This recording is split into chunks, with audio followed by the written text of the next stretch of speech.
মওতের একটি কষ্ট রয়েছে, মওতের একটি তিক্তা একটা স্বাদ রয়েছে, যা প্রত্যেকটি প্রাণীকে তা গ্রহণ করতেই হবে। দেখবেন আপনি, দেখেন আয়েশা রাদিয়াল্লাহু তাআলা আনহা তিনি বলেন যে রাসূল সাল্লাল্লাহু আলাইহি সাল্লাম যখন মৃত্যুর কোলে যখন ঢলে পড়লেন, এখন আল্লাহ নবী মারা যাবেন, আমার চিবুক এবং অরুরানের মাঝামাঝিতে তিনি মাথা রেখে তিনি মৃত্যুর যন্ত্রণাতে তিনি এখন আছেন। আমি আয়েশা দেখতে পাচ্ছি আল্লাহ নবী মারা যাচ্ছেন, আমার সামনে দম যাচ্ছে আল্লাহ রাসূলের। এই সময়তে আল্লাহ রাসূল তিনি বলছেন, ইন্নালিল মাউতি লাসাকারাত, নিশ্চয়ই মওতের অনেক কষ্ট রয়েছে, নিশ্চয়ই মওতের অনেক যাতনা রয়েছে।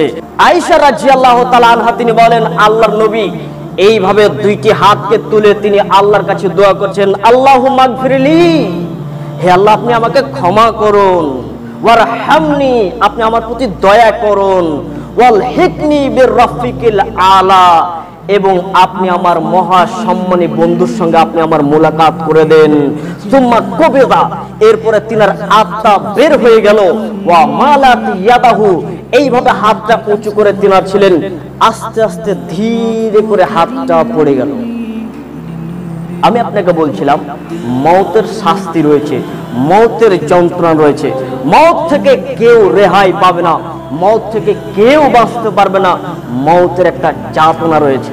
এর জন্য আল্লাহ তাআলা বলেন, শুনে রাখো আমি আল্লাহ তোমাদেরকে বলছি, আল্লাযী খালাকাল মাউতা ওয়াল হায়াতা লিয়াবলুয়াকুম আইয়ুকুম আহসানু আমালা।